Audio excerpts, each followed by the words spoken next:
Hey guys, tonight we begin not with a philosopher or a conqueror, but with a plant that's been confusing, healing, and mildly annoying governments for thousands of years: cannabis.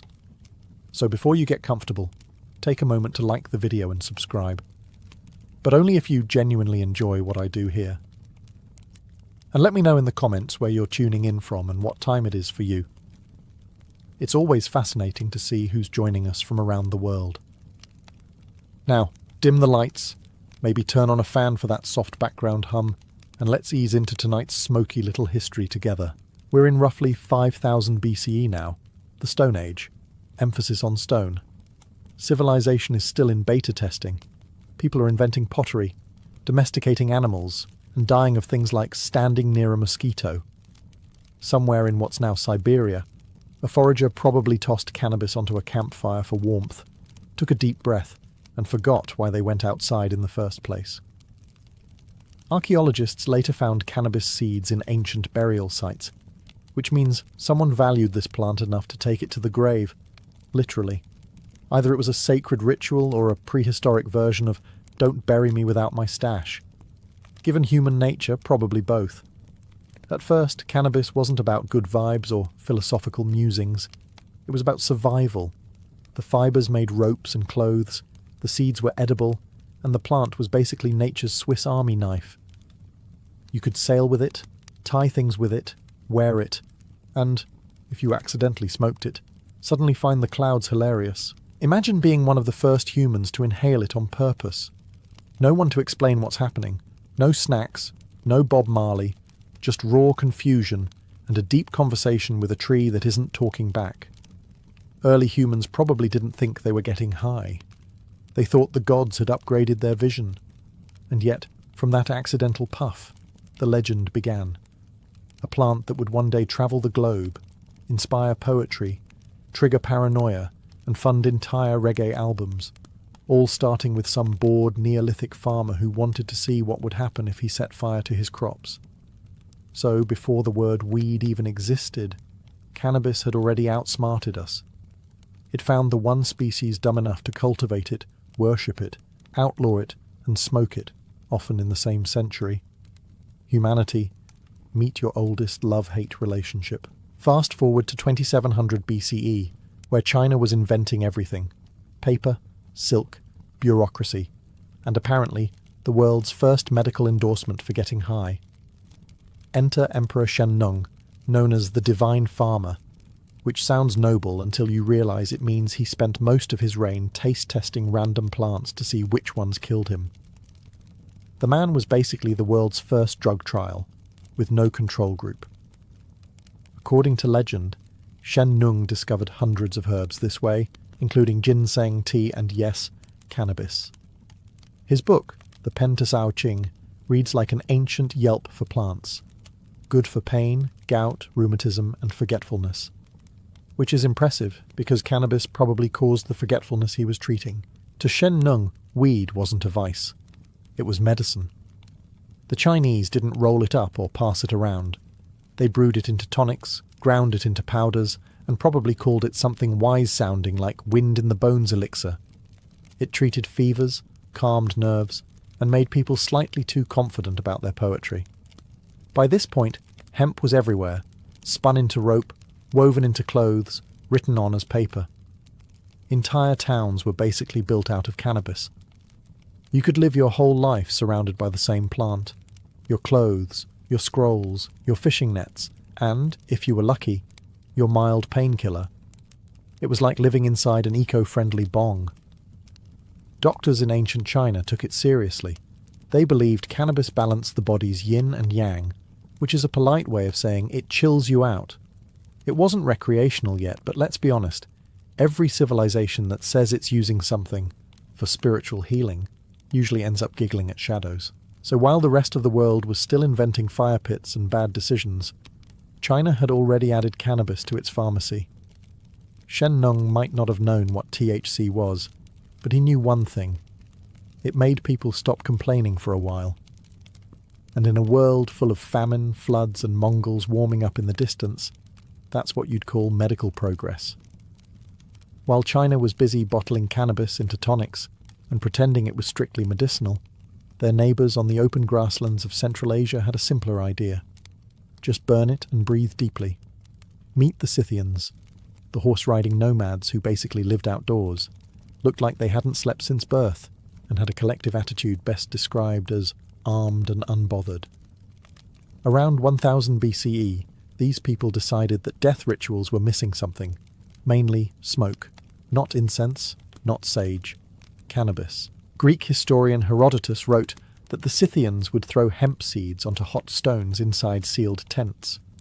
Within minutes, the place filled with thick aromatic clouds, and then, in his words, they would howl with pleasure, which is ancient Greek for someone's about to freestyle under the stars. This wasn't some small ritual puff either. They treated it like a full-body baptism in THC. Imagine 20 warriors, all covered in tattoos and fur, crawling into a tent with burning hemp and emerging spiritually reborn and slightly disoriented. The Scythians didn't have a word for relaxation, but this was probably the closest they got. The smoke wasn't just for fun, it was sacred.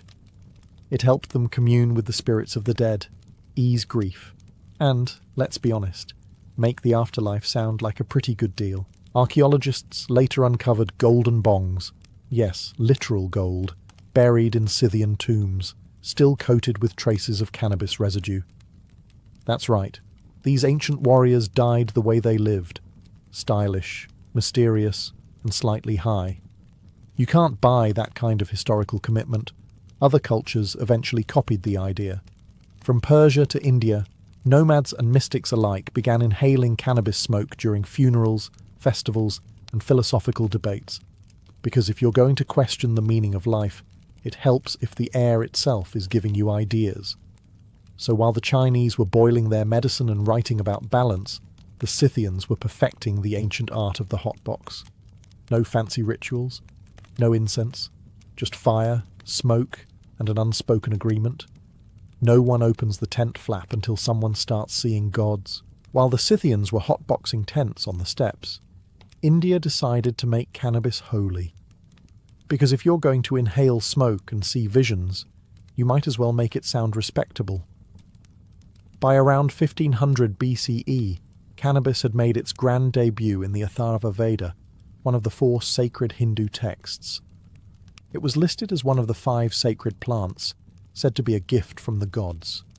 Specifically Shiva, who, according to legend, discovered it under a celestial tree, took a few hits, and promptly entered a state of divine chill.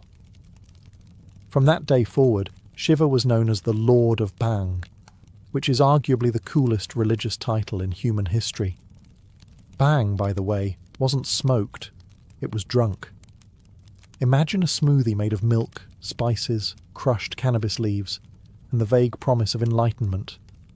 Priests, yogis, and festival goers would sip it during ceremonies, praise the gods, and then forget what they were praising halfway through. It wasn't considered rebellious. It wasn't illegal. It was sacred. In temples, cannabis was used to purify the spirit. In villages, it was used to tolerate your relatives. It was medicine, meditation, and mild escape, all in one convenient leaf. Festivals like Mahashivaratri became full-on divine parties, where worshippers stayed up all night singing hymns, dancing, and drinking bhang until they could practically see the universe vibrating. If enlightenment had a recipe, it was probably this: 1 part devotion, 1 part weed, and 1 unfortunate hangover the next morning. And while other civilizations treated cannabis as a ritual tool or trade good, India gave it a personality, playful, spiritual, and stubbornly human. It wasn't just a plant. It was a companion on the path to understanding the universe, or at least pretending to. The beauty of it all? No one pretended it was just for health. It was explicitly for joy, transcendence, and occasionally, forgetting that you had 10 more years of drought ahead. So while the rest of the world was coughing in tents, India elevated cannabis to divine status. They didn't just smoke it, they deified it. Because here, getting high wasn't escapism. It was enlightenment, with better snacks. While India was joyfully toasting Shiva with bhang milkshakes, China was taking a more serious approach, because in China, even enlightenment comes with documentation.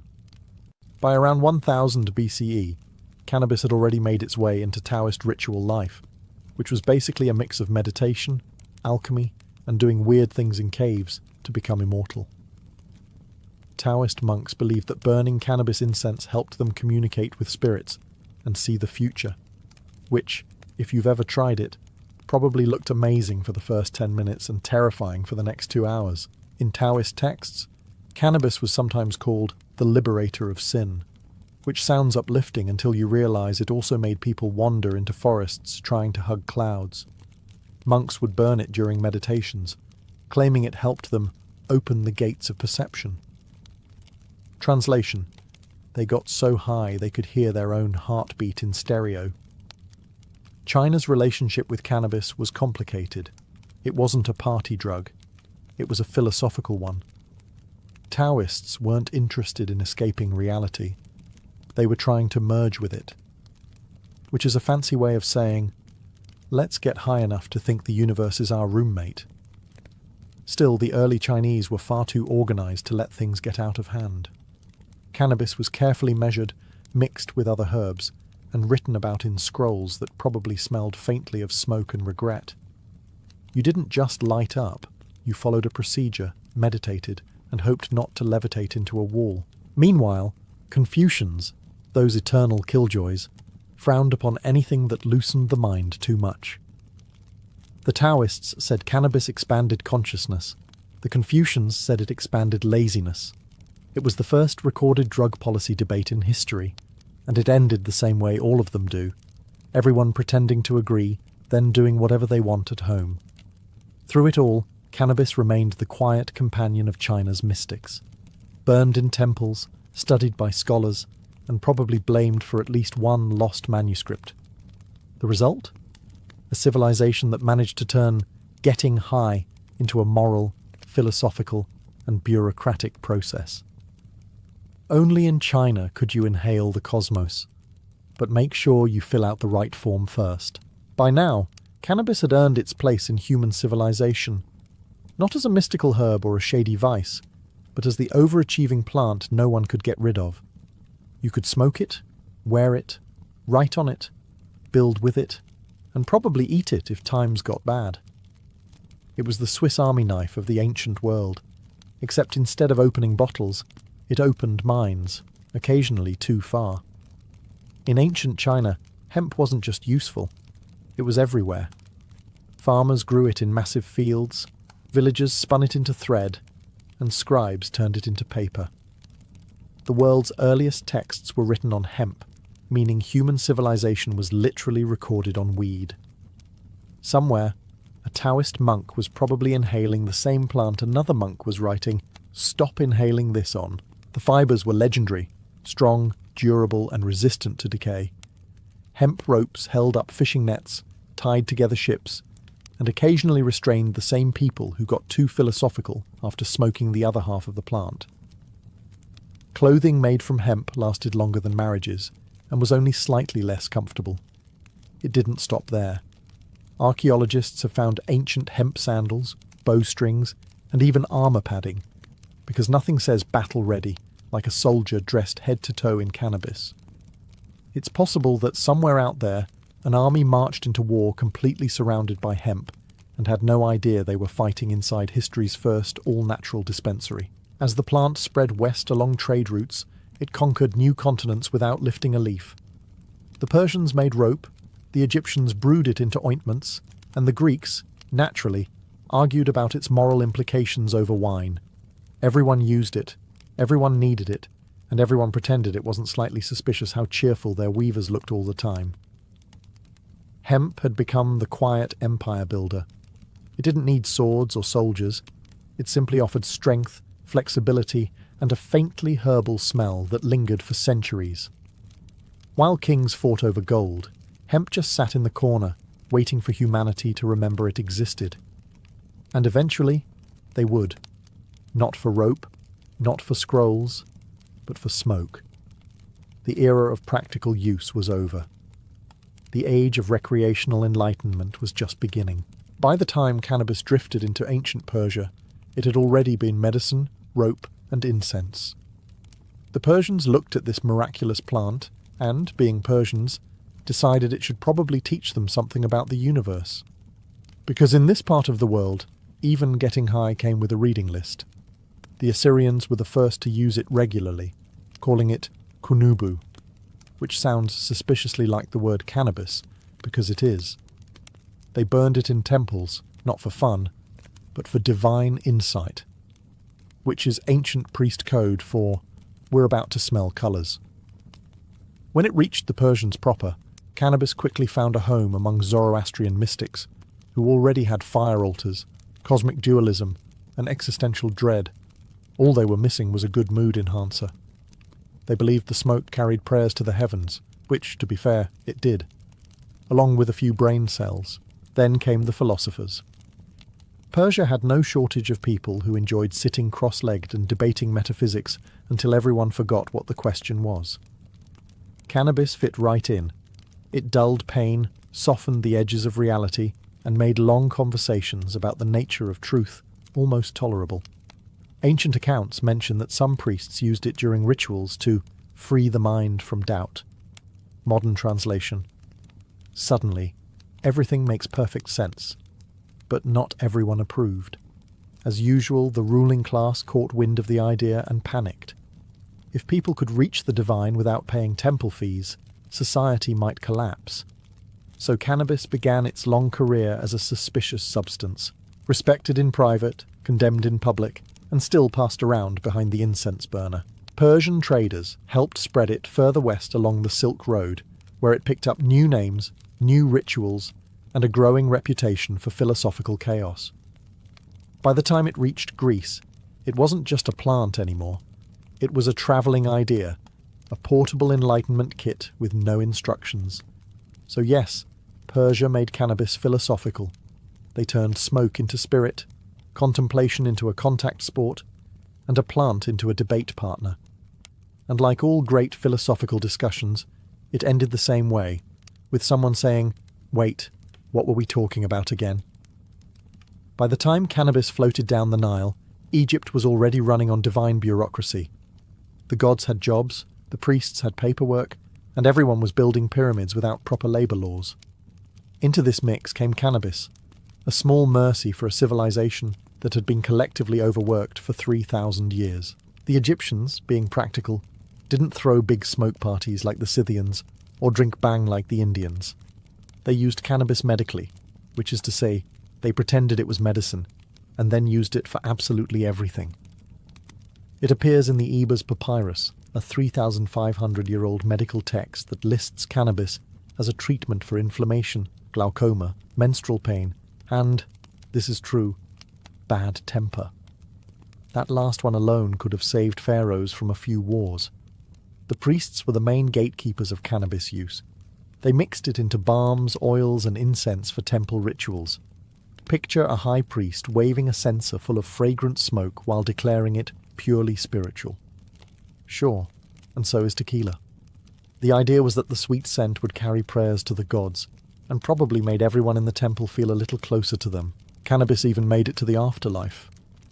Traces of it have been found in mummy wrappings and burial chambers, which means someone thought, if I'm crossing into eternity, I'm bringing a joint. It's hard to blame them. Eternity sounds long, and the afterlife was rumoured to involve farming again. Women also used it. Ancient Egyptian midwives prescribed cannabis to ease childbirth pain, which was brave, given there were no epidurals, just divine chanting and whatever herbs you could smuggle past the priest. You can almost hear the advice, "Breathe, my queen," and pass the oil. Even the nobility joined in. Pharaohs loved their luxury, and cannabis ointments were applied to relieve royal migraines, possibly caused by the crushing weight of the crown or the endless meetings about pyramid deadlines. In short, the Egyptians didn't just build monuments, they built coping mechanisms. Cannabis wasn't a rebellion, it was a survival tool. When your gods demand perfection, your climate demands sweat, and your workers keep collapsing in the sun, a little green plant starts to look like divine intervention. By the time cannabis reached ancient Greece, the locals had already perfected two national pastimes: arguing and drinking. Naturally, a plant that encouraged both introspection and mild chaos fit right in. The Greeks didn't invent cannabis use. They just intellectualized it, as they did with everything. To them, nothing was sacred until it had been debated, categorized, and turned into a symposium topic. And so began the philosophical relationship between weed and wisdom, or, as Plato might have called it, the Republic of Chill. Greek physicians like Hippocrates and Dioscorides wrote about cannabis in their medical texts, praising its ability to treat inflammation, earaches, and pain of the inner self, which might be the first recorded diagnosis of existential dread. They weren't exactly rolling joints under the Acropolis, but it's safe to say the stuff was around, and probably discussed in that overly serious tone that made everything sound profound. Imagine a symposium, a smoky hall, cups of wine, a half-dozen philosophers reclining on couches, and someone casually mentioning, "My friends, what if reality is an illusion?" Cue nodding, debate, and someone coughing in the corner because they took a little too much medicinal incense. The Greeks didn't see cannabis as scandalous. They saw it as natural. It grew in the wild, cured ailments, and occasionally caused the kind of clarity that ruins friendships. Soldiers used hemp to heal wounds, while thinkers likely used it to wound logic. Everyone had their angle. Even Herodotus, the travel blogger of the ancient world, wrote about the Scythians and their joyous vapours. The Greeks admired it, of course, but pretended to be above such behaviour. You know the way modern people admire yoga retreats but never go. It's not that Greek philosophers needed weed to think deeply. They already questioned everything: gods, laws, morality, and why sandals hurt so much. Cannabis just helped make those questions feel even more important.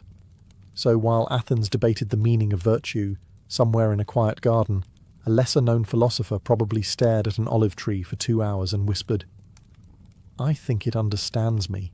And honestly, that's the most Greek thing that's ever happened. When the Roman Empire wasn't conquering people, it was busy conquering their stuff: food, gods, languages, and, naturally, cannabis.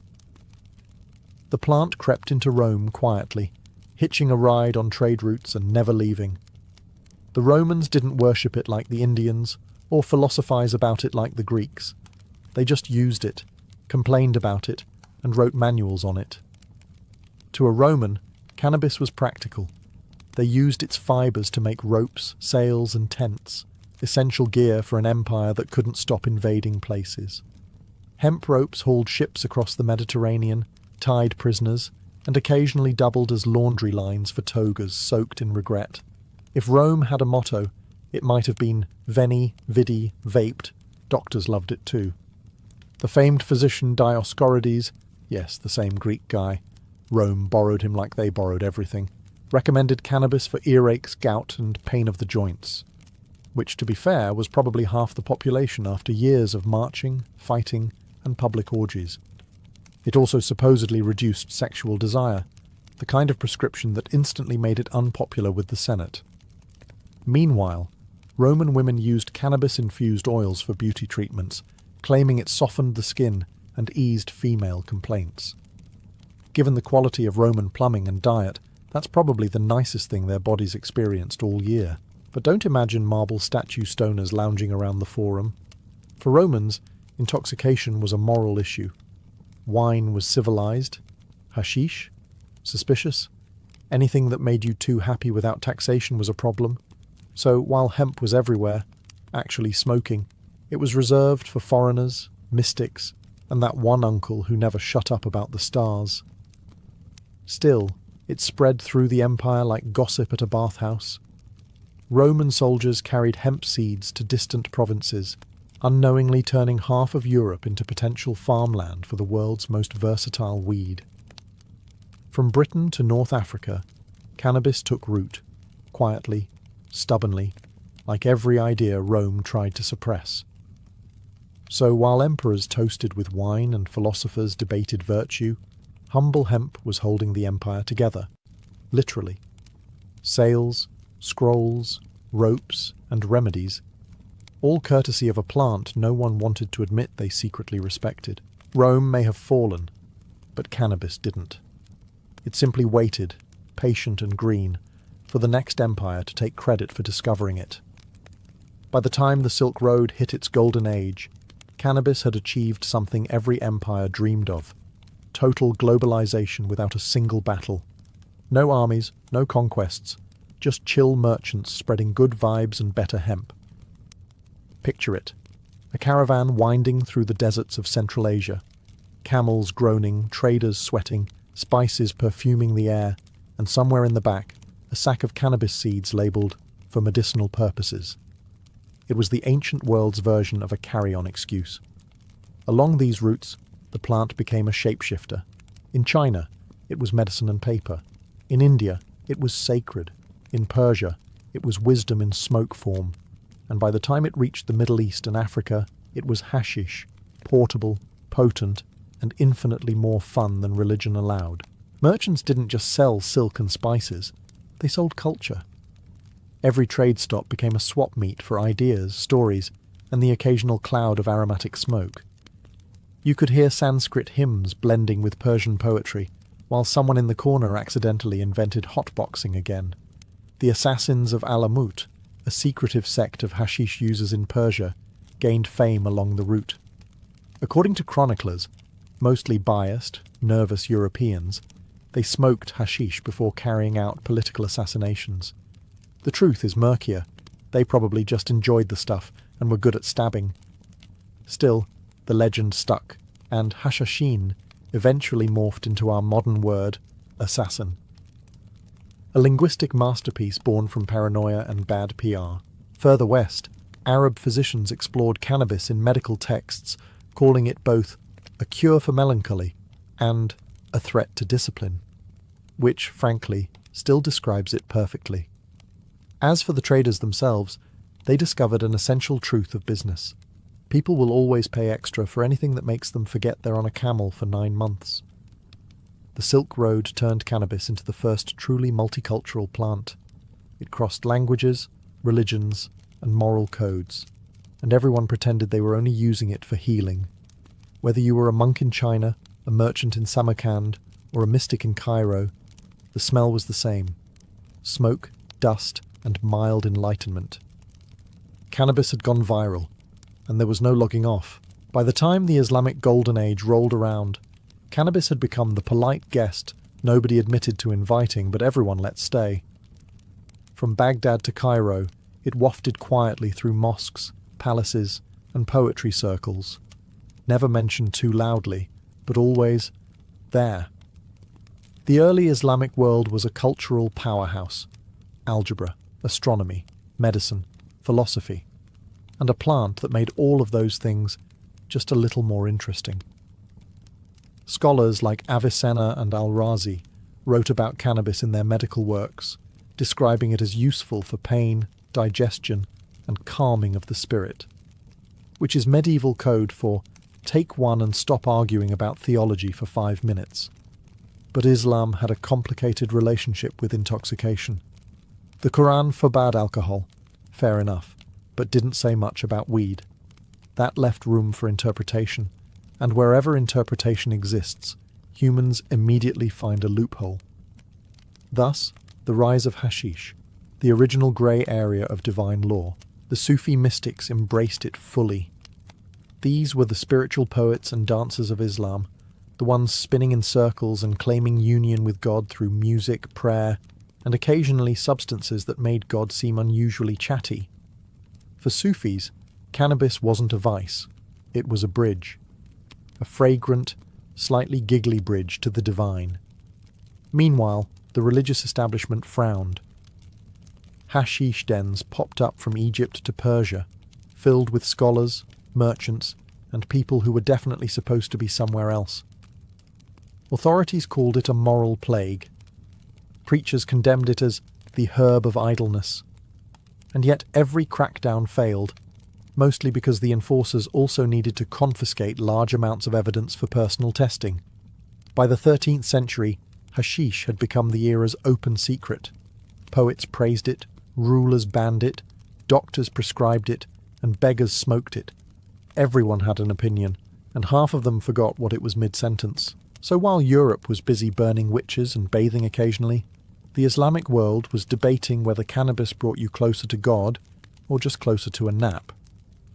Either way, the result was the same, a civilization at the peak of its creativity, and possibly a little high while getting there. Somewhere in the tangled mountains of 11th century Persia, cannabis got its first real PR problem. The legend begins with a secretive sect called the Nizari Ismailis, who built fortified castles, annoyed empires, and occasionally removed political rivals in creative ways.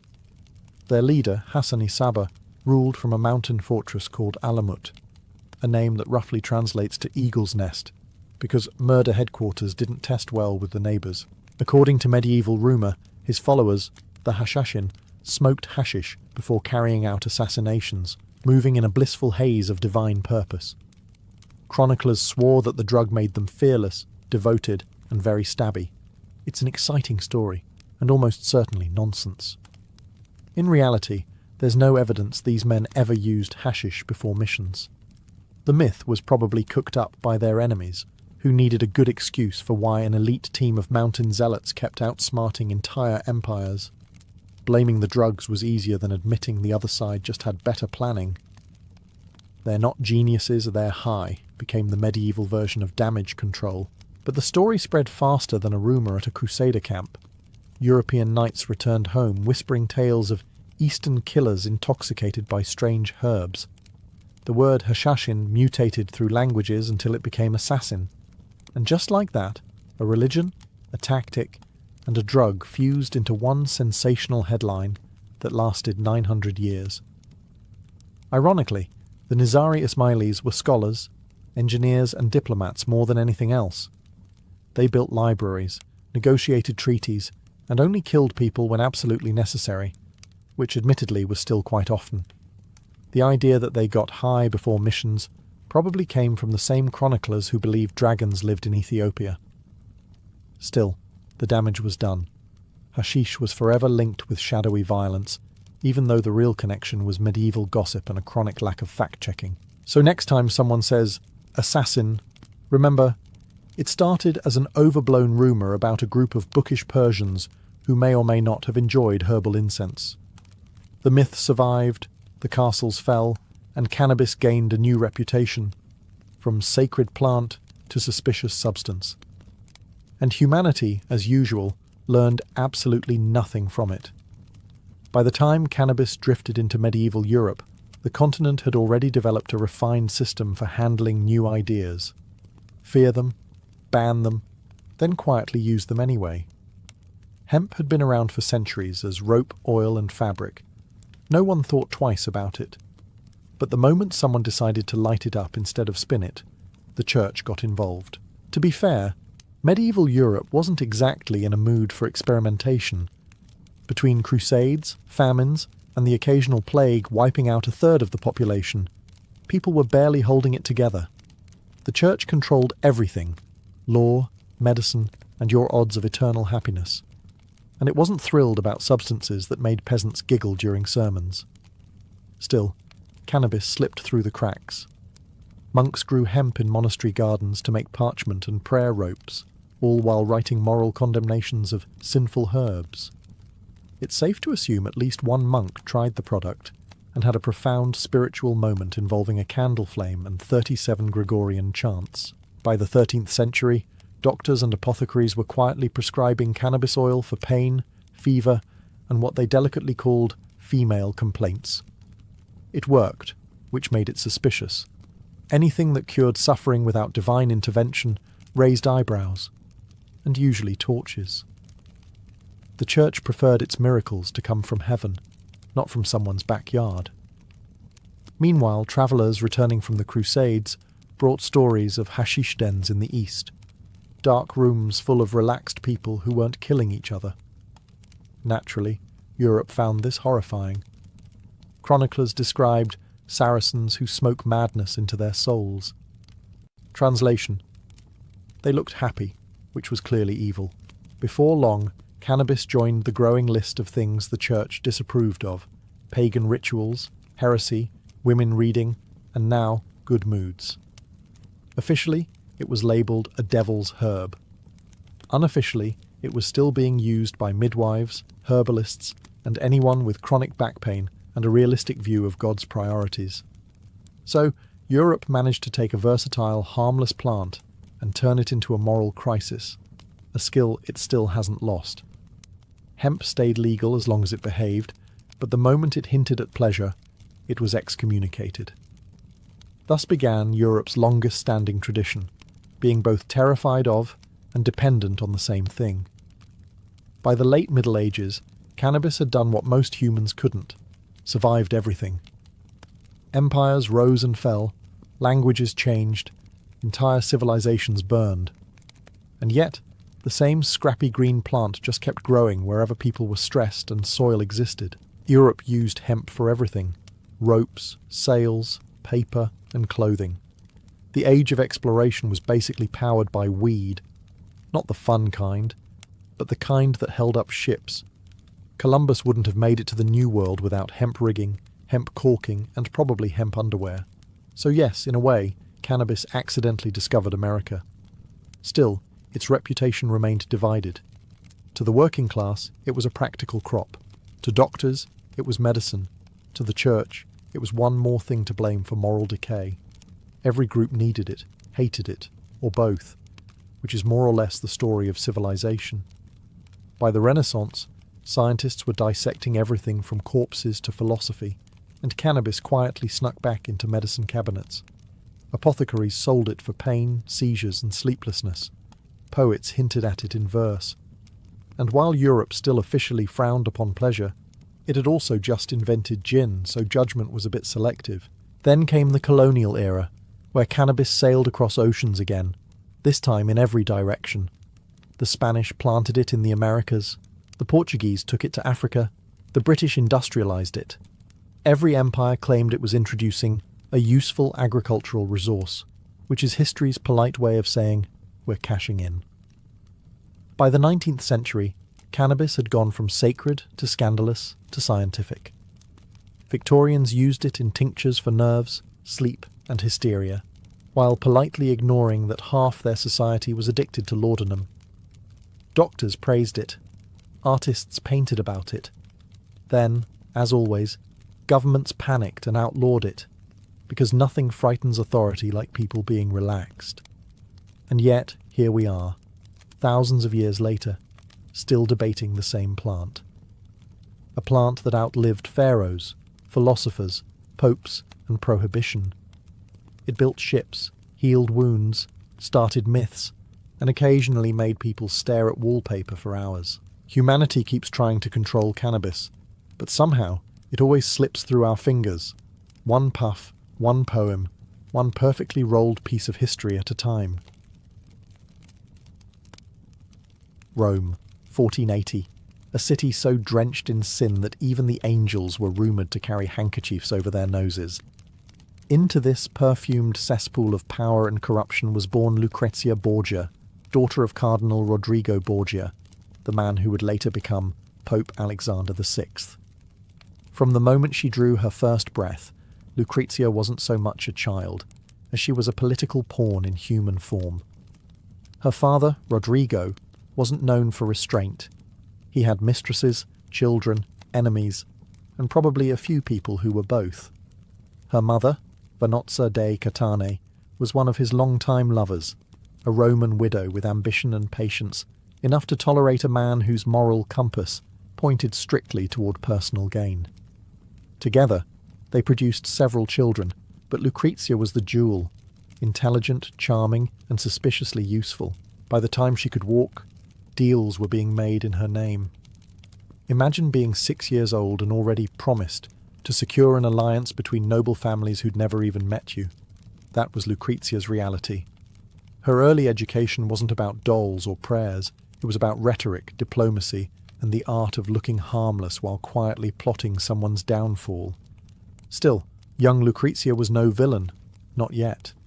Contemporary accounts describe her as graceful, fair-haired, with the kind of beauty Renaissance poets could write odes about before inevitably being poisoned at dinner. Her tutors taught her Latin, music, and poetry, skills meant to make her the perfect wife, or more accurately, the perfect bargaining chip. The Borgia's name already carried the scent of scandal, and Lucrezia, though innocent at the time, would inherit its perfume. While her father maneuvered his way to the papal throne through bribes and backroom deals, the young girl watched and learned. She saw that in Rome, virtue was decorative, and survival required flexibility, moral, political, and occasionally anatomical. By the time Rodrigo became pope, the Vatican turned into a family business. Cardinals whispered, rivals schemed, and everyone assumed the Borgia's blonde daughter must be in on the corruption. Whether she was a serpent in silk or merely a dove raised in a nest of vipers would become one of history's favourite debates. When Rodrigo Borgia officially became Pope Alexander VI in 1492, the Vatican didn't just gain a spiritual leader, it gained a family business. The Holy See, once a fortress of piety, or at least good PR, was now an extension of the Borgia household. And like any good Italian dynasty, business meant marriage, money, and manipulation, three areas in which young Lucrezia would soon excel, whether she wanted to or not. At 12 years old, Lucrezia was already being traded across Europe's noble families like a particularly elegant chess piece. Her first engagement was to a Spanish nobleman, Don Cherubino Juan de Centelles, but that alliance fell through faster than a papal promise of reform. Her second fiancé, a noble from Naples, suffered a similar fate once his usefulness expired. You could say Lucrezia's love life was less about romance and more about diplomacy with jewellery. By 14, her father arranged her marriage to Giovanni Sforza, Lord of Pesaro, a man twice her age and half as cunning. The union was purely strategic, cementing ties between the papal throne and one of Italy's most powerful families. The wedding, of course, was a lavish affair. Rome's nobility dined beneath frescoed ceilings, toasted with golden goblets, and politely ignored the fact that the Pope's daughter was now a walking political treaty. Behind the smiles and lace, Lucrezia played her role flawlessly. She was charming, well-mannered, and spoke like an angel. Unfortunately, angels didn't last long in Vatican politics. Her husband soon found himself out of favour when the Borgias shifted alliances, and when the Borgias shifted, it usually meant someone was about to vanish, resign, or fall ill. Giovanni Sforza didn't wait for divine intervention. He fled Rome, accusing the Pope and Lucrezia of an affair. Yes, he actually accused his wife and father-in-law of incest. It was a scandal that made Rome gasp and snicker in equal measure. Lucrezia, barely 16, became the talk of Europe, her name whispered in every court as both victim and temptress. But the Borgias didn't crumble under gossip. They turned it into strategy. The Pope declared her marriage null on grounds of non-consummation, which must have been awkward for everyone involved. Giovanni was humiliated, Lucrezia was free, and the game of alliances continued. After her first marriage was neatly erased from history by papal decree, Lucrezia didn't have long to rest. Her father, ever the multitasker, had a new plan, and it came wrapped in Neapolitan silk. Her next groom would be Alfonso of Aragon, a handsome young prince and the illegitimate son of the King of Naples. The match promised stability for the Papal States, and more importantly, a useful alliance in the endless Italian power shuffle. Lucrezia, now 17, seemed genuinely happy for once. Alfonso was close to her age, reportedly kind and easy on the eyes, a refreshing change after Giovanni Sforza, whose only talent had been paranoia. The pair had a son, Rodrigo, named after her father, because who doesn't want to remind everyone of the family brand at every possible occasion? For a brief and shining moment, the Borgias looked almost respectable, but respectability doesn't sell in Renaissance Rome. Political winds shifted faster than morality, and soon the alliance with Naples soured. Her brother Cesare Borgia, charming, brilliant, and occasionally homicidal, decided that Alfonso was suddenly inconvenient. In Borgia speak, that meant doomed. One summer evening in 1500, assassins attacked Alfonso on the steps of St. Peter's Basilica. He survived the first attempt, a miracle really. But while recovering in his chambers, someone strangled him. Eyewitnesses claimed Cesare's men did it. Others whispered that Lucrezia herself had held the pillow. The truth, as with most Borgia stories, was probably somewhere between horror and rumour. Lucrezia reportedly wept bitterly, and it's hard to say whether her tears were for love lost or power slipping away. The Vatican spun a tale of bandits, but no one believed it. Rome's gossip mills ran hot. The Pope's daughter, the poisoner, the Black Widow of the Tiber. Whether or not she was guilty, her reputation was sealed tighter than a confessional door. Yet, rather than collapse, Lucrezia adapted. She learned the fine art of appearing fragile while quietly surviving everyone who crossed her. She retreated to convents for reflection, or, as cynics claimed, to wait out public outrage. By 18, she had already been married twice, widowed once, and accused of more crimes than most cardinals. But the game wasn't over. The next marriage would not just secure her family's power, it would transform her from papal pawn to duchess. In 1502, at the age of 22, Lucrezia Borgia became the Duchess of Ferrara, and for once, not everyone was horrified. Her marriage to Alfonso d'Este, heir to the powerful Este family, was less a romantic leap and more a desperate political calculation. The Borgias needed respectability after a decade of blood, rumours, and accidental deaths. Ferrara, on the other hand, needed papal favour and a hefty dowry. In short, everyone held their noses and smiled. When Lucrezia arrived in Ferrara, she brought with her wagons of gold, fine fabrics, servants, musicians, and a reputation so toxic it could wilt the city's roses.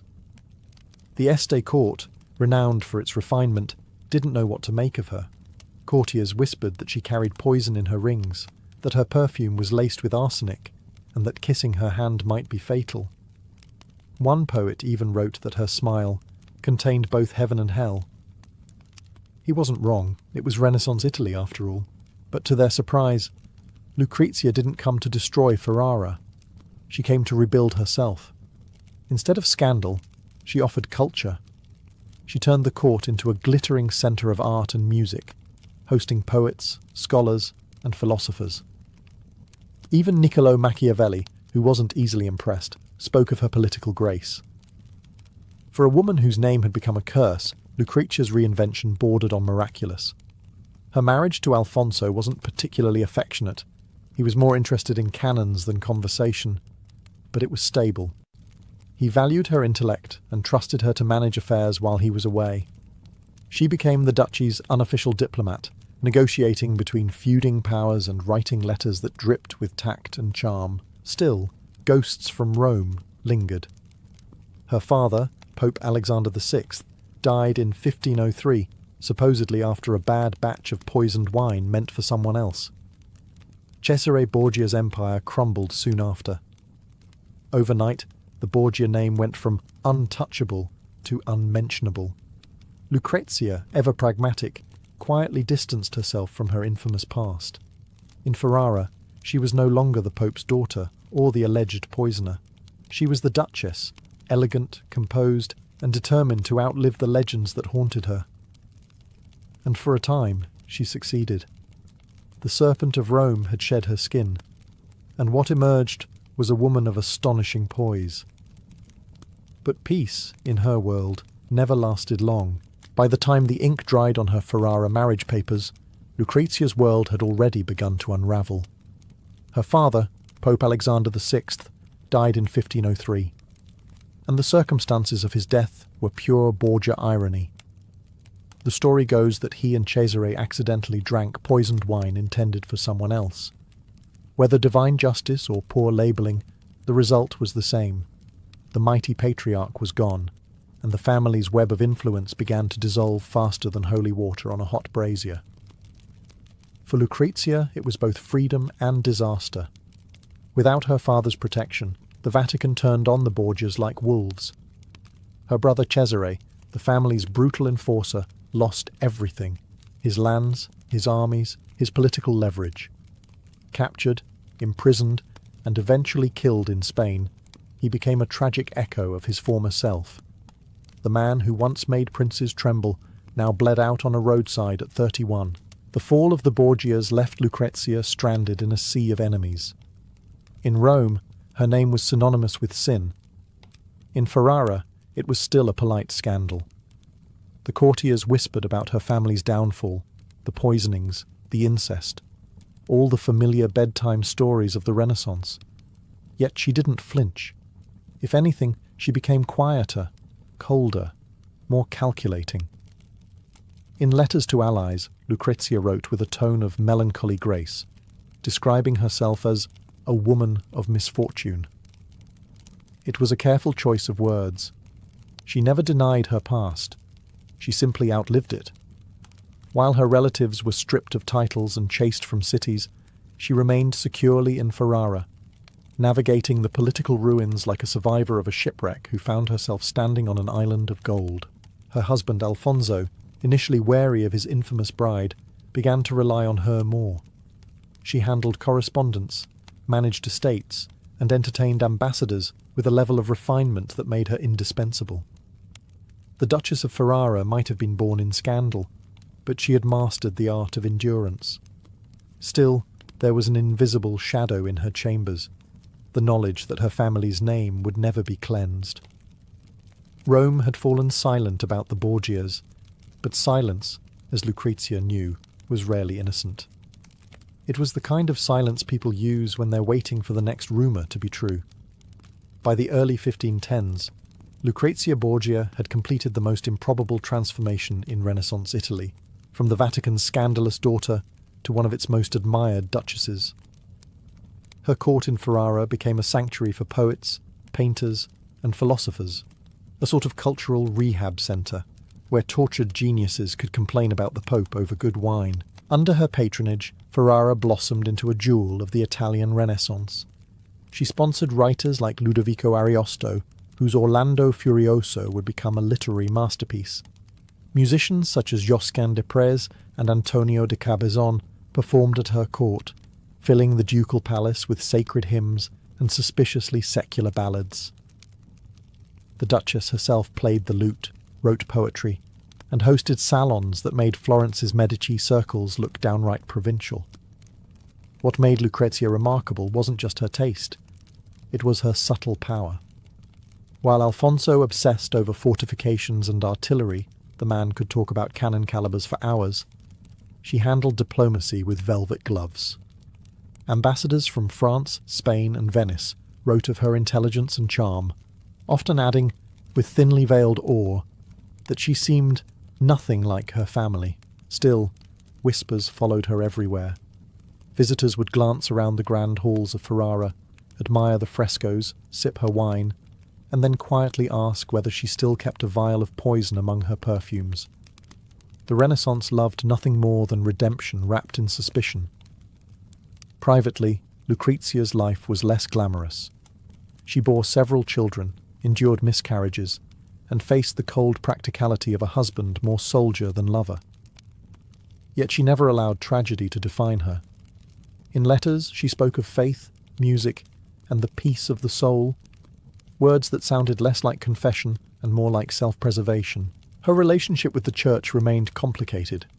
She funded monasteries and charities, perhaps out of guilt, or perhaps because in Italy, salvation was just another investment.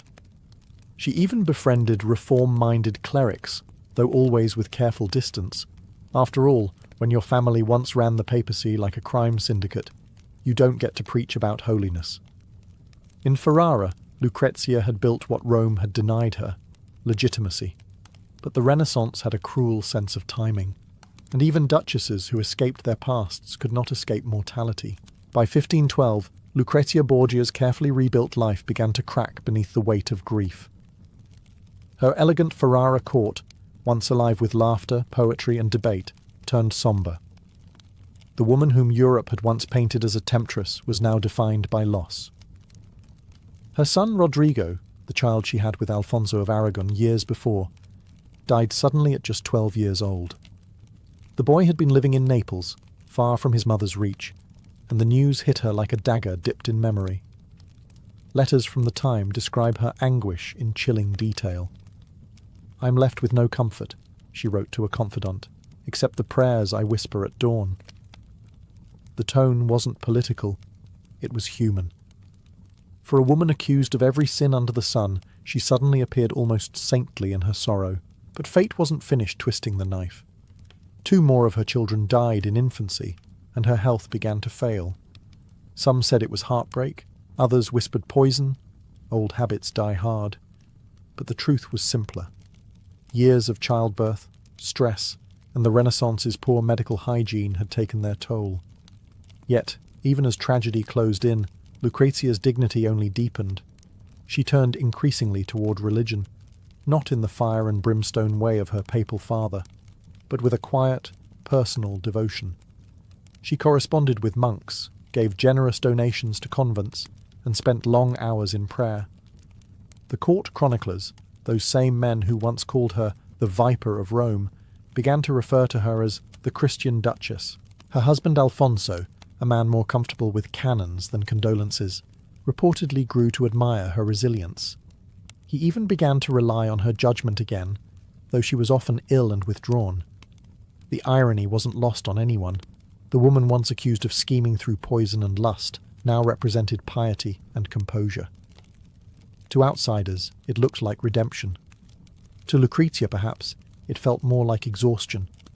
The games of politics, the deaths, the whispers, all of it had burned through her spirit. But she wasn't done yet. Her final years would prove that even in frailty, she could still command the stage. And this time, there would be no need for masks or intrigue, just a quiet reckoning with the legend she had become. By 1518, Lucrezia Borgia was no longer the glittering duchess who had once enchanted Ferrara's salons. She had become something quieter, softer, yet still magnetic. The gossip mongers of Rome had moved on to new scandals, and in their silence, Lucrezia found peace. Her days revolved around her children, her faith, and the daily rituals of a court that no longer required her to prove herself. Her eldest surviving son, Ercole, was being groomed as the next Duke of Ferrara. She adored him, writing letters filled with gentle advice and a touch of fatalism, as though she knew time was short. Her husband, Alfonso, still occupied himself with politics and fortifications, but their marriage had settled into a kind of quiet partnership. Whatever love once flickered between them had evolved into something sturdier, mutual respect, or perhaps shared endurance. Still, there were shadows. Lucrezia's health, already fragile from years of childbirth and stress, worsened. Chronic fevers, exhaustion, and fainting spells left her bedridden for days. But in true Borgia fashion, she refused to let illness strip her of grace. Visitors described her as serene, almost luminous, even as her body failed her. In June of 1519, she went into labour once more, her 10th pregnancy. The child, a girl, was stillborn. Complications followed, and infection set in. Renaissance medicine being what it was, mostly herbs, prayers, and wishful thinking, there was little to be done. As the fever worsened, Lucrezia asked for confession, received the sacraments, and requested to be left alone with her chaplain. Accounts from those final days describe her as calm, accepting, and resolute, the opposite of the woman painted in pamphlets as the Vatican's seductress. On June 24, 1519, Lucrezia Borgia died at the age of 39. Her last words reportedly were a prayer for her children and for the peace of those who wronged me. Ferrara mourned sincerely. Poets wept, courtiers spoke of her kindness, and even those who had doubted her grace admitted she had died as a true Christian lady. The duchy buried her in the convent of Corpus Domini, a quiet sanctuary that suited her better than any gilded palace. In death, she achieved what she had been denied in life. Silence, not the silence of rumour, but the peace of finally being left alone. Death didn't end Lucrezia Borgia's story. it made it immortal.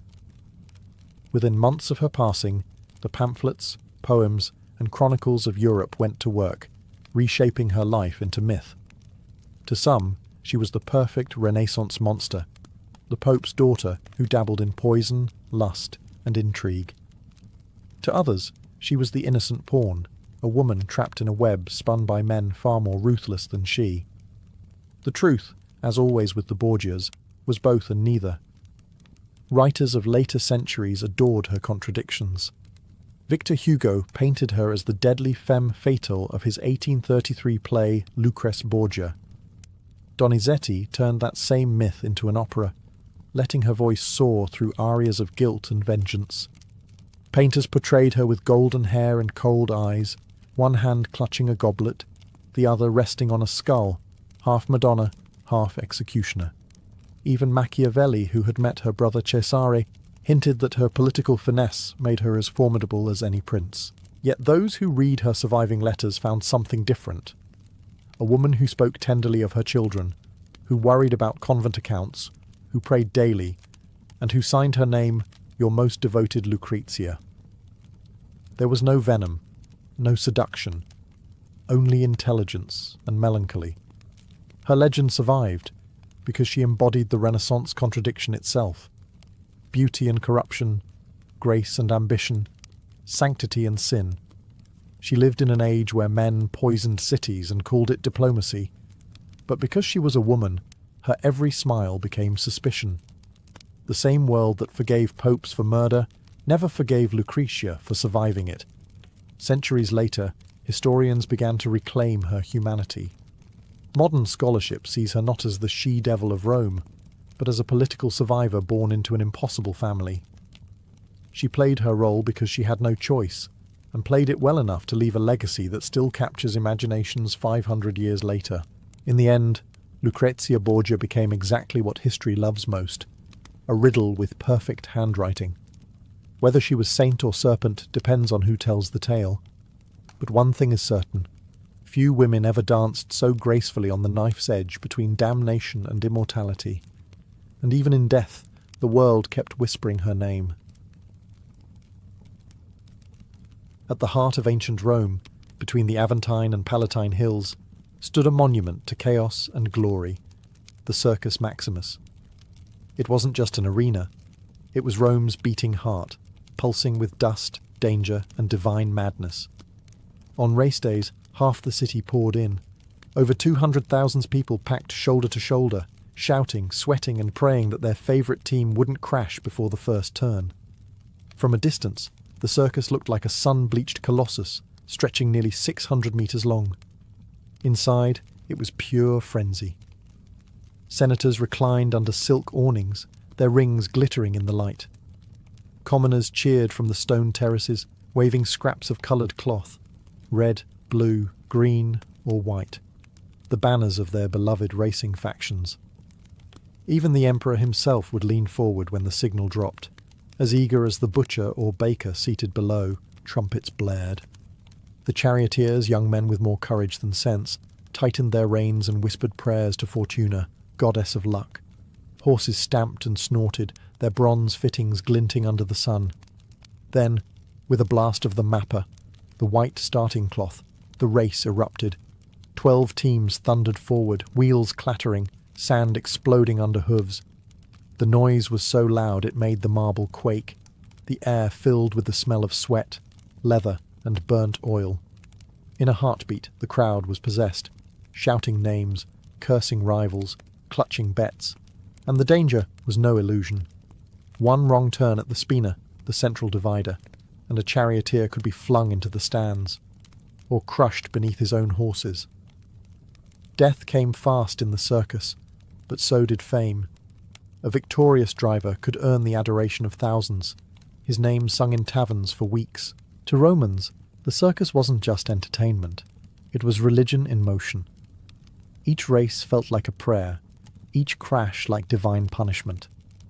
It was where gods and gamblers met, where emperors courted popularity, and where the poorest slave could feel, if only for a moment, the thrill of command. And as the dust settled, one truth echoed through the roaring arena. Rome lived for the race, and sometimes it died for it. If the Circus Maximus was Rome's heart, its pulse was divided into 4 colours: red, blue, green, and white. These were more than racing teams. They were tribal identities, political loyalties, and emotional addictions rolled into one. Every Roman belonged to a faction, whether born into nobility or scraping by as a beggar. To wear a team's colour wasn't fashion, it was faith. The Reds were hot-tempered, fiery, and loved by the working classes. The Whites carried the aura of old money and tradition. The Greens, backed by merchants and the rising middle class, were known for their cunning and their willingness to bribe officials to adjust results. The Blues, perhaps the most infamous, counted senators and emperors among their patrons. They represented the elite, the disciplined, the untouchable. These factions weren't just names shouted at races, they were full-blown corporations. Each had stables, trainers, financiers, priests, and spies. They bought the best horses from Spain and North Africa, trained their drivers like warriors, and maintained networks so vast they could rival military intelligence. Some factions even owned slaves who specialized in cheering, professional fans whose only job was to scream louder than the opposition. Fights between supporters were as common as the races themselves. Streets erupted into riots when a favourite charioteer lost unfairly, or a rival's driver was accused of sabotage. Imagine modern soccer hooliganism, but with swords and torches. Emperor Nero once tried to calm the chaos by supporting both the Greens and Blues, but instead of peace, it made things worse. Everyone wanted imperial favouritism, and no one wanted to share it. For the fans, victory wasn't just about winning, it was about identity.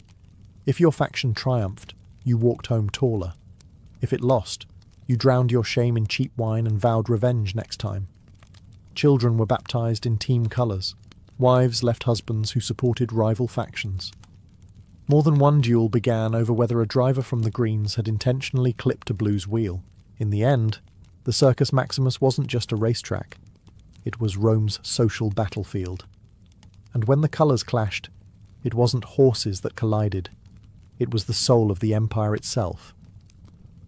To the roaring crowds of the Circus Maximus, charioteers were nothing short of gods on wheels.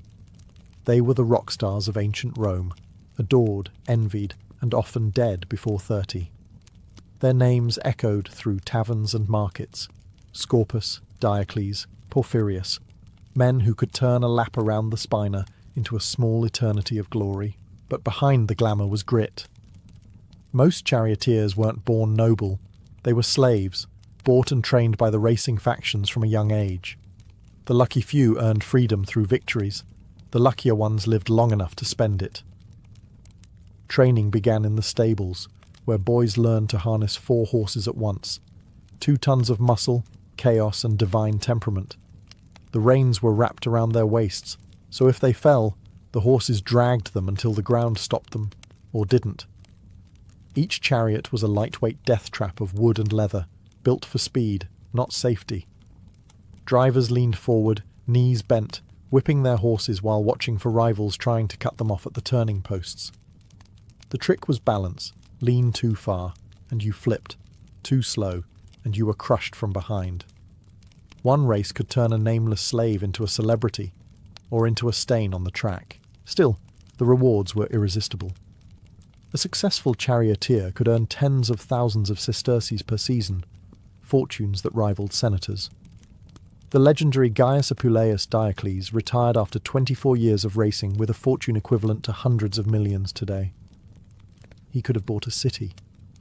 And yet, even he admitted that every victory came with a price. Bones broken, horses killed, friends lost. The fans loved them obsessively.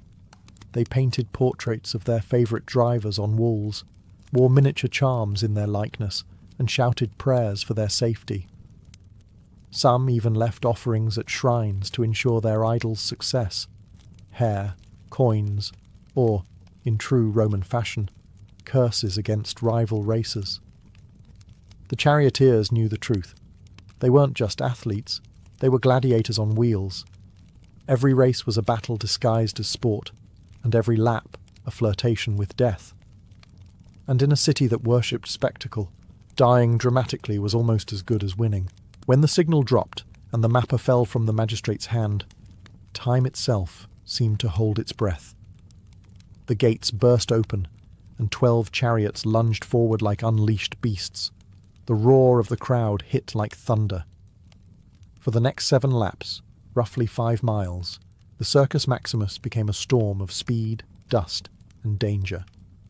The track, lined with gleaming sand, circled the Spina, a central divider decorated with statues, shrines, and the famous obelisks stolen from Egypt.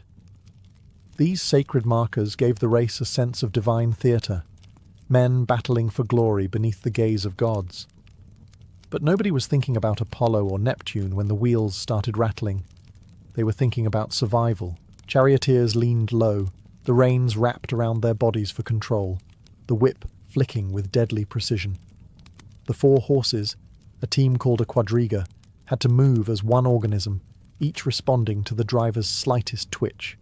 The outside horse set the speed, the inside one, the angle of the turn. If even one faltered, the entire chariot could shatter like pottery.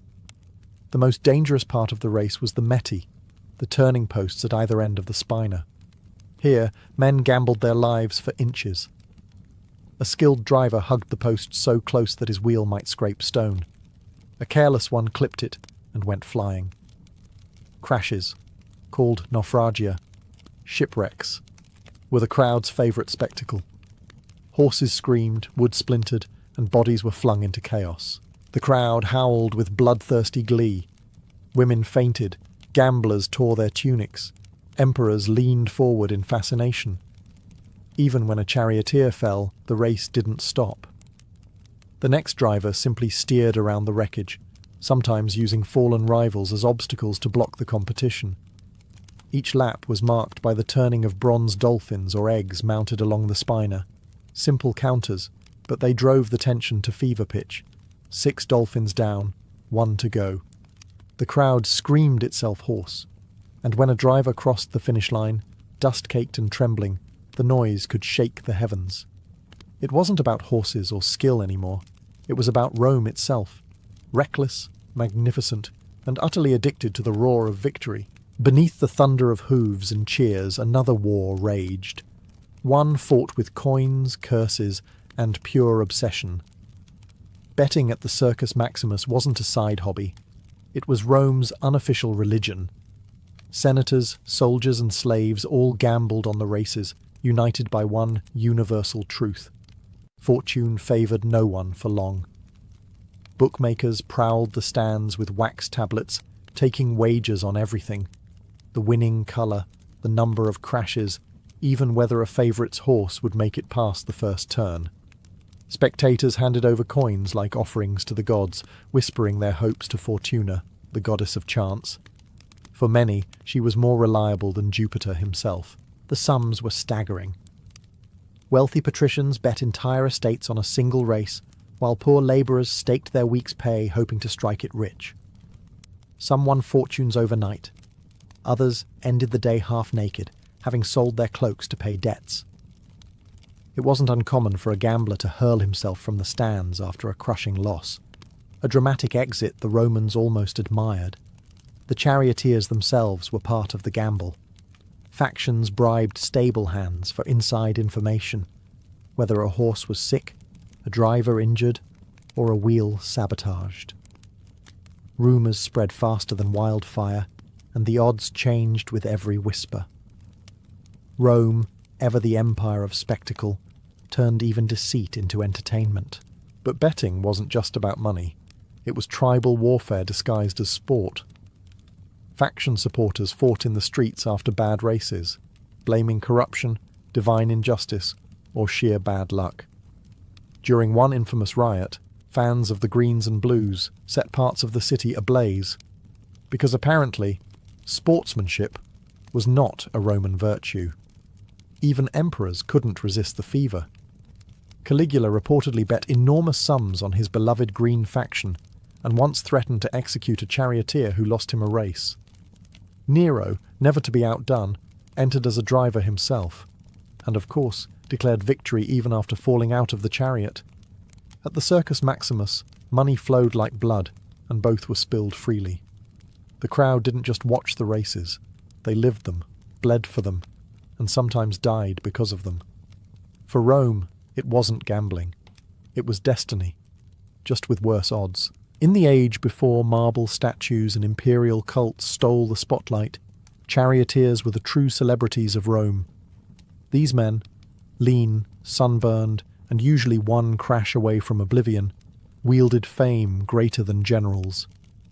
Their portraits hung in taverns, their names were carved into walls, and their fans screamed louder than the legions. Gaius Apuleius Diocles became the Michael Jordan of the Circus Maximus. He raced for 24 years, switching factions like modern athletes switch teams for better contracts. By the end of his career, he'd won nearly 1,500 races and earned a fortune so immense that he could have fed all of Rome for a year, or at least thrown the most expensive dinner party in history. Then there was Scorpus, the golden boy of the greens, young, dashing, and almost too fast for his own good. He won 2,000 races before dying in a crash at just 26.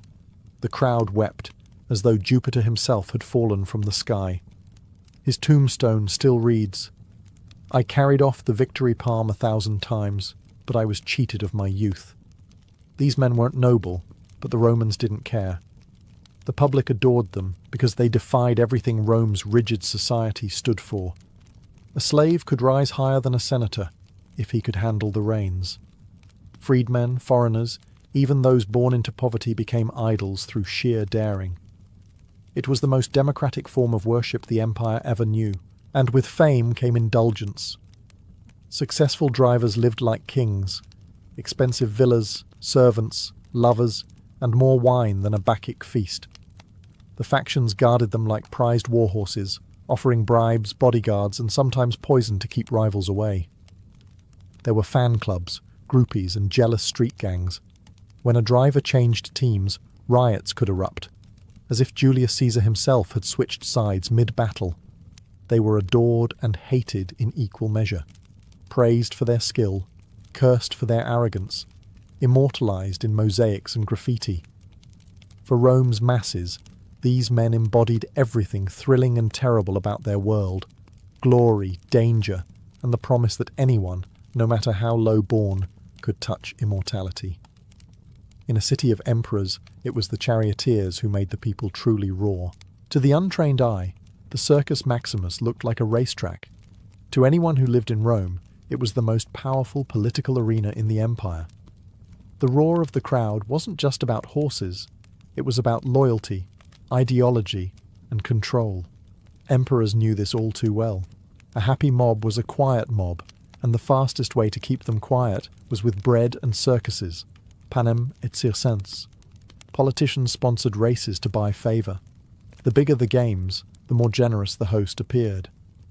New emperors often opened their reign with extravagant races, showering coins into the stands as if sprinkling holy water.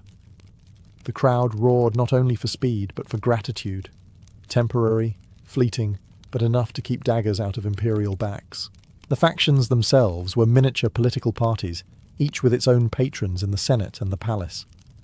The Blues often represented the conservative elite, the establishment class, the kind who toasted Jupiter before raising taxes. The Greens drew support from merchants and the working poor, always restless, always louder. This rivalry occasionally turned deadly. Faction riots erupted in the streets, tearing apart neighbourhoods and temples alike. Even the emperors took sides. Domitian supported the Greens. Caligula adored the Blues so passionately that he once dined in their stables. Nero, ever the performer, declared himself charioteer of all factions, though conveniently he always won. The crowd knew the races were rigged, but pretending not to notice was part of the fun. The circus became Rome's pressure valve. When taxes rose or grain shipments failed, the mob didn't storm the Senate. They booed the emperor during the races. Those boos mattered. One poorly received spectacle could spark uprisings. Emperor Justinian learned this centuries later in Constantinople, when faction riots at the Hippodrome nearly destroyed the city. Rome had written the manual, others merely copied it. To the emperors, the circus was both blessing and curse, the place where their people's joy could keep them in power or end their rule in an afternoon. Every lap around that track was more than sport. It was a metaphor for Rome itself, swift, brilliant, and always one turn away from disaster. The Circus Maximus was Rome at its most dazzling and at its most brutal. Beneath the cheers and music lay a ritual of destruction. Races were spectacles of life and death, and Romans, ever honest about their appetites, found both equally thrilling. Crashes, or naufragia, shipwrecks, were the soul of the show. They happened so frequently that spectators began to treat them as divine interventions. When a chariot smashed into the spinner, some swore they saw the gods deciding fates. Horses screamed, wheels splintered, and drivers were flung like rag dolls. The lucky ones were trampled instantly. The unlucky were dragged around the track by their own reins until only the horses crossed the line. Yet the crowd cheered louder for death than for victory. The circus wasn't a place for mercy. It was a mirror of Roman values. Discipline, courage, and spectacle mattered more than survival. When a driver crashed, the audience would rise as one, shouting his name, honouring him not as a victim, but as a hero who gave everything to the race. The dead didn't leave quietly. They became legends in dust. The wreckage didn't just stain the sand, it fed the city's hunger. Repair crews swarmed the track between races, dragging away shattered chariots, blood and bones, while musicians played to drown the sound. Moments later, the next race began, and the crowd was ecstatic again, as though the last tragedy had never happened. For all its violence, the circus wasn't chaos. It was controlled madness. The Romans prided themselves on order, even in brutality. Engineers maintained precise timing of laps, priests blessed the spina before each event, and the emperor watched from his gilded box to ensure the gods, and the masses, were appeased. It was this balance of danger and decorum that made the circus immortal. The people didn't just want entertainment, they wanted transcendence, that fleeting sense of being part of something larger, louder, and bloodier than themselves. And when the dust finally settled after the last race, the smell of sweat, wine, and crushed flowers hung over the stands, the scent of Rome's greatest addiction. In victory or in wreckage, the circus always gave the crowd what it needed most, a reason to feel alive. For nearly 1,000 years, the Circus Maximus echoed with thunder, hooves, cheers, and the heartbeat of an empire. But as Rome's glory faded, so too did its greatest spectacle. The end didn't come in one dramatic crash. It came quietly, like a dying ember flickering out in the dust it once ignited. By the 4th century, the old gods had fallen out of favour. Christianity swept through the empire, bringing with it a disdain for pagan bloodlust. Bishops called the races sinful distractions. Yet even then, the people resisted. The circus had become more than religion or ritual. It was tradition, identity, and memory. For generations who had nothing left to worship, the roar of the crowd was the last sound of Rome that still felt divine. But the empire's coffers grew thin, and so did its patience. The massive upkeep of the circus, its horses, drivers, and prizes, became too expensive to maintain. The factions once rich with imperial sponsorship began to crumble. Without steady funding, the stables emptied, the chariots broke down, and the once proud banners of red, blue, green and white faded into silence. The Gothic wars and foreign invasions sealed its fate. The circus, once the pride of the capital, became a battleground, then a dumping ground. Weeds overtook the track where Scorpus once raced. Statues fell. The obelisks were carted off to decorate papal Rome, as if Christianity wanted to tame the ghost of its pagan past. By the time the Western Empire fell, the great stadium was a ruin, but in memory, it never stopped roaring. For centuries afterward, the people of Rome still told stories of the circus. They imagined the sun glinting off the reins, the crowd rising in unison, the cry of victory slicing through the air. Even in ruin, the shape of the track remained visible, a scar across the city that refused to fade. Today, tourists walk the flattened field where 500,000 once screamed, and the silence feels almost sacred. You can still sense the ghosts, the horses, the dust, the impossible speed. Because Rome may have fallen, but the Circus Maximus, that mad, glorious heartbeat of a civilization, never truly stopped running. In the 12th century, France was the stage of Europe's greatest performance, and the French court its most glamorous lie. From the outside it glimmered with chivalry, piety, and elegance. But behind those velvet curtains lay a world of whispered affairs, poisoned loyalties, and dangerous games of love and inheritance.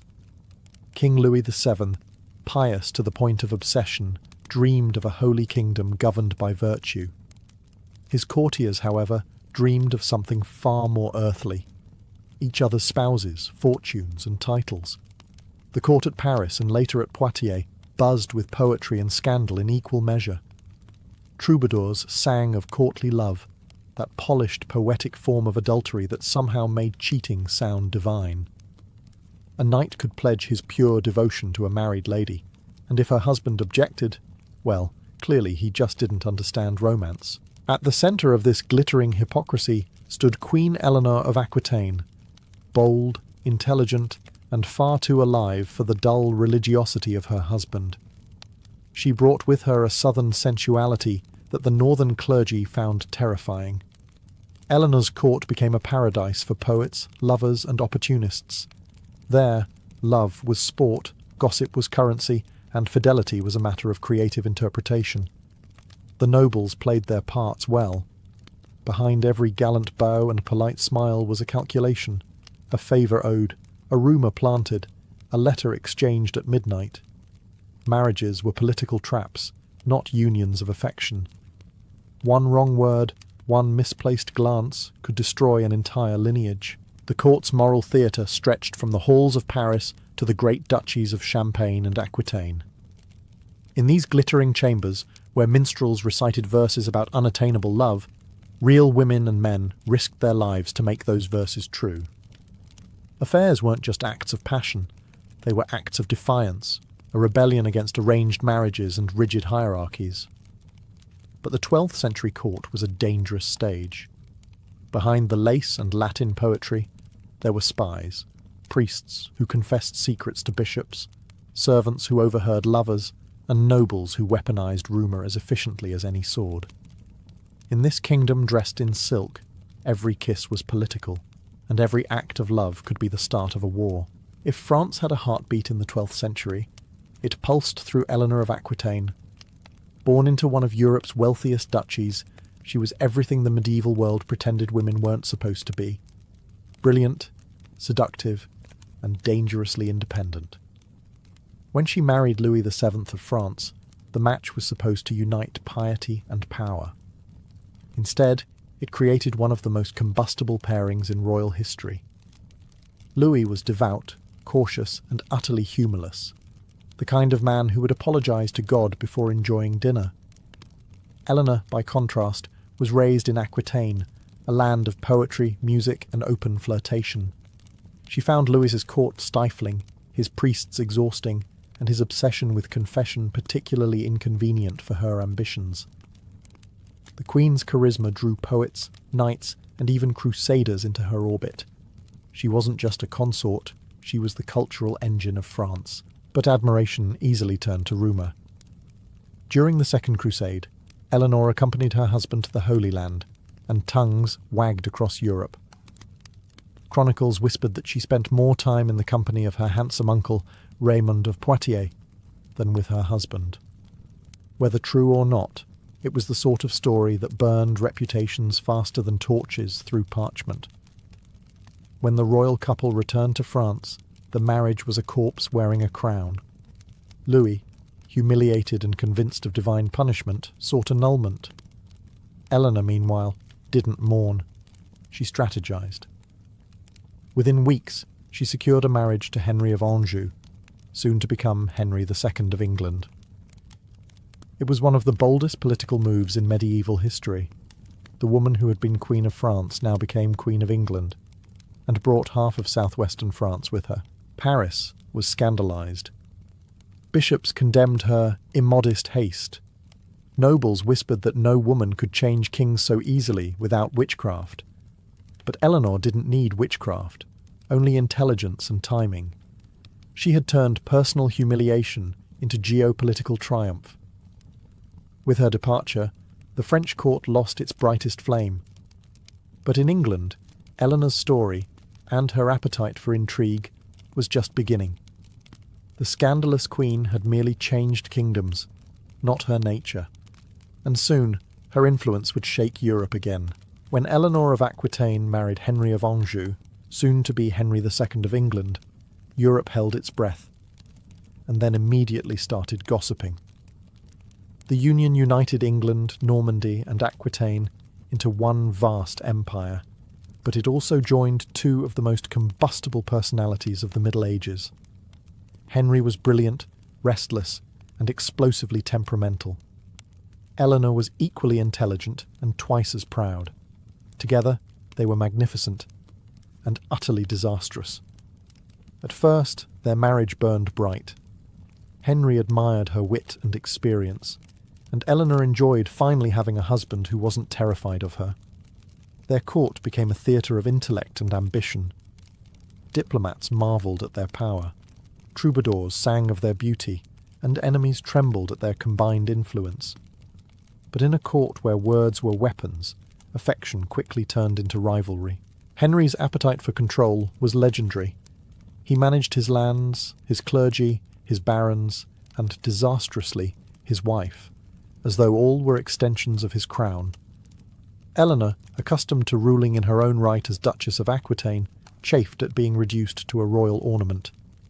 She retreated to her beloved Poitiers, where she surrounded herself with poets and philosophers.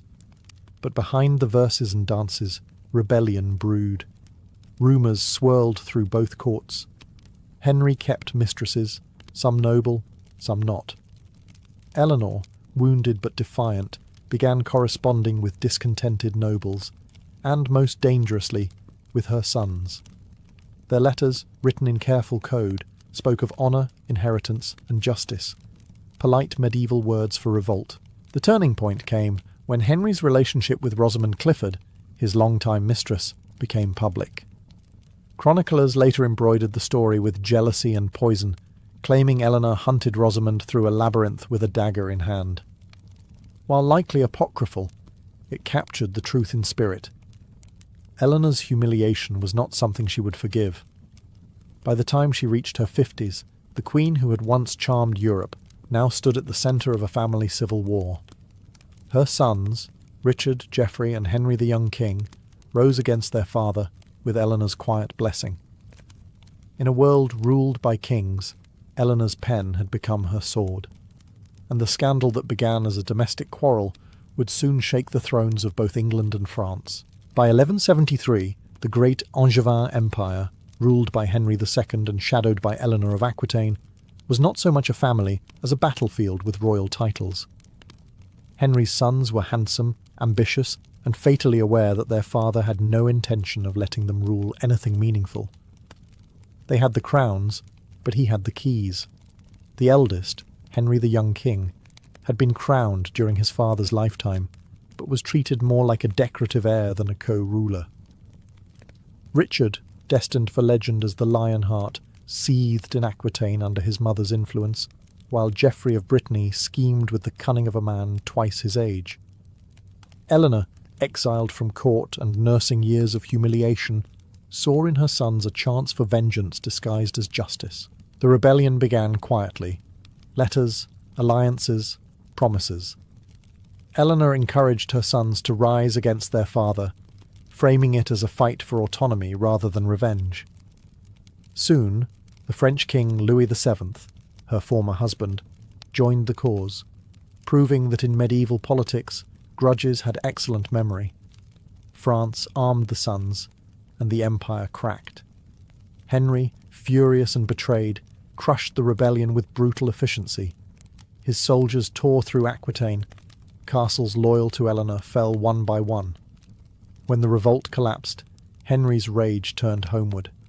His sons begged forgiveness. Eleanor, however, received none. Captured while trying to flee to her lands, she was imprisoned. A queen turned prisoner by her own husband. For 16 years, Henry kept her under guard, moving her between castles like a dangerous relic. Courtiers whispered that she spent her days writing poetry, her nights planning revenge. Her daughters married into Europe's great courts, her sons continued to rebel, and still she waited.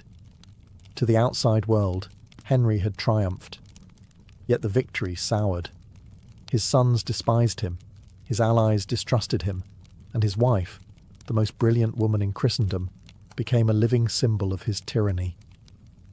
The royal scandal that began as a family argument now consumed half of Europe, and as Henry aged, the bars of Eleanor's prison began to rattle.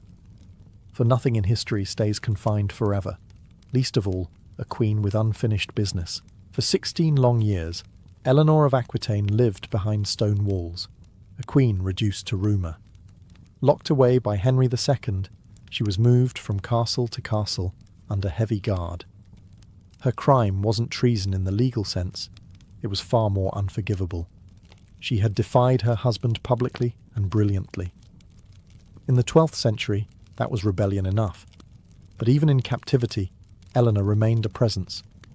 She sent quiet letters through sympathetic servants, maintained contact with her daughters across Europe, and kept her name alive in every courtly whisper. When poets sang of noble ladies wronged by cruel lords, everyone knew who they meant.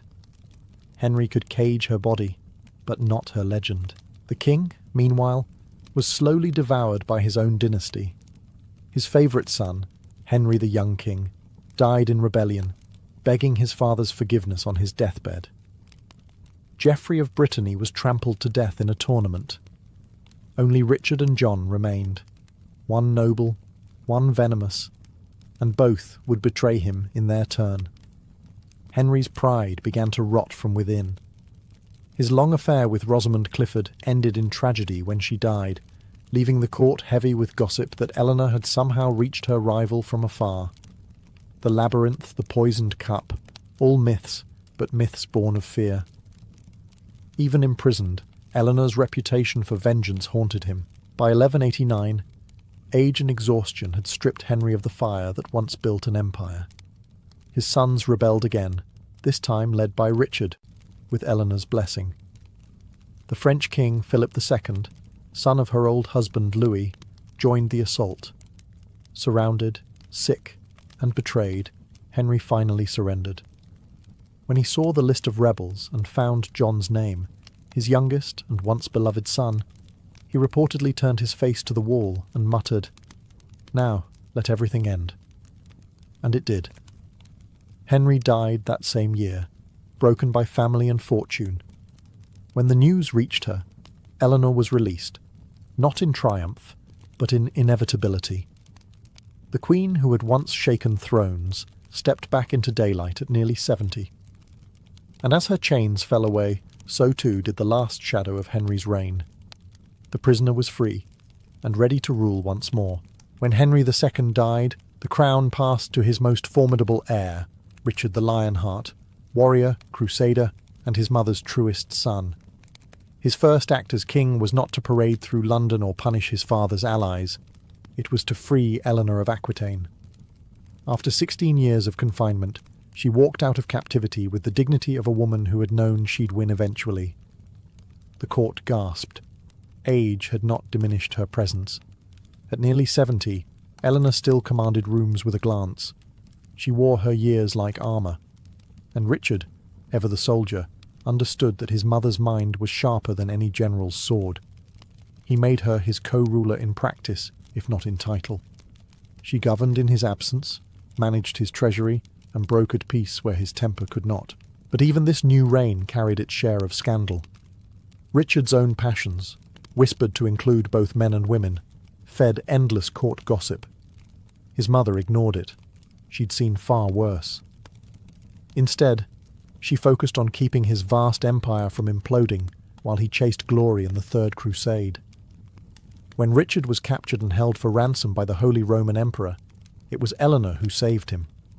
Nearly 80 years old, she rode across the Alps, negotiated with princes, and raised an impossible ransom, 150,000 marks, a sum so vast it nearly bankrupted England. Chroniclers wrote that she moved like a lioness seeking her cub, yet even triumph carried sorrow. While Richard fought and schemed abroad, his younger brother John stirred rebellion at home, whispering that England would be better ruled by him. It was a familiar story, sons turning against mothers, brothers against brothers. Eleanor, weary of dynastic poison, once again found herself standing between loyalty and survival. When Richard finally returned, the people of England celebrated the heroic king. But those who looked closely saw the truth. The empire stood because of his mother's will. She had outlasted 2 kings, rebellions, imprisonment, and scandal, and still held power with nothing but intellect and endurance. In a world that sought to silence her, Eleanor had become the voice of stability, the queen who ruled not by sword, but by sheer unyielding resilience. Even after Richard the Lionheart returned from captivity, Eleanor of Aquitaine knew peace in her family was a luxury she'd never enjoy. Richard's rule brought glory to the battlefield, but chaos to the throne room. His endless campaigns drained the treasury, and his absence left a vacuum that his brother John eagerly filled. The same John who had once betrayed their father and plotted during Richard's imprisonment. Eleanor, ever the strategist, saw through John's charm. He was clever, yes, but also petty, suspicious, and greedy. Where Richard inspired loyalty through valour, John demanded it through fear. Eleanor spent her final years trying to hold together the empire her son seemed determined to destroy. She negotiated truces, calmed nobles, and wrote letters that carried more authority than any royal decree. But for the first time in her long and storied life, she was running out of allies and time. When Richard was struck by a crossbow bolt during a siege in 1199, Eleanor rode to his side. The dying king, ever stoic, told her not to weep. "You gave birth to kings," he said, "and kings do not die with tears." His death shattered what little unity remained in the Angevin dynasty. John seized the throne before Richard's body was even cold. At 77, Eleanor could have retired to a convent. Instead, she mounted her horse once again, travelling across Aquitaine to secure support for her youngest son. Even those who despised John respected her. She was, after all, Eleanor of Aquitaine, a name that still carried the weight of empires. But John's reign quickly descended into intrigue and suspicion. He quarrelled with barons, alienated the church, and betrayed those who had once protected him. Eleanor, wise enough to see the pattern, withdrew gradually from court, her heart heavy with the knowledge that she had raised both lions and jackals. Her last great act came when she arranged the marriage of her granddaughter Blanche of Castile to the French heir, a gesture meant to secure peace between 2 realms long soaked in each other's blood. The old queen had spent her life amid betrayal, scandal, and war, but in her twilight she achieved something her kings never could, a fragile, fleeting peace. And for Eleanor, that was victory enough. By the dawn of the 13th century, Eleanor of Aquitaine had outlived nearly everyone who had ever tried to control her. 2 kings, several lovers, countless enemies, all gone. She remained, a relic of an age she had shaped with her wit and willpower. At almost 80, she was both revered and feared, a living legend whose very name could silence a room. From her residence at Fontevraud Abbey, Eleanor ruled not from a throne, but from correspondence. Her letters moved armies, negotiated treaties, and reconciled estranged nobles. Kings and bishops still sought her counsel, knowing that age had not dulled her instincts. Chroniclers called her a woman whose heart was never conquered, though she had spent her entire life surrounded by men who tried. Yet the whispers never ceased. To the church, she remained suspect, too worldly, too intelligent, too proud. To the poets, she was the embodiment of courtly love, the muse who had made adultery poetic and scandal fashionable. To her descendants, she was a reminder that royal blood often came with a taste for chaos. Her lineage would define Europe for centuries. Through her sons and daughters, she became the ancestor of kings of England, France, and Castile. The great wars that would later tear these kingdoms apart, including the 100 Years' War, could trace their roots back to her dynastic web. Even in death, Eleanor ensured that Europe would never forget her. But it wasn't just her political legacy that endured. She had changed the role of queenship itself. Before her, royal women were pawns. After her, they were players. Eleanor's life had redefined what it meant to be powerful and female in a world ruled by swords and sermons. She ruled through influence, through charm, through intellect, a subtler form of conquest that outlasted every empire her husbands built.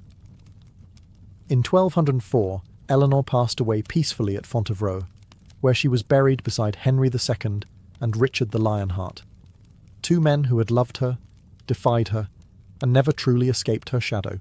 Her tomb, carved with serene dignity, shows her reading a book. Not a rosary, not a sword, but a story. Fitting, perhaps, for the woman who spent her life rewriting the script of power, scandal, and survival. Long after Eleanor of Aquitaine was laid to rest at Fontevraud Abbey, the French court she had once dazzled continued to live in her shadow.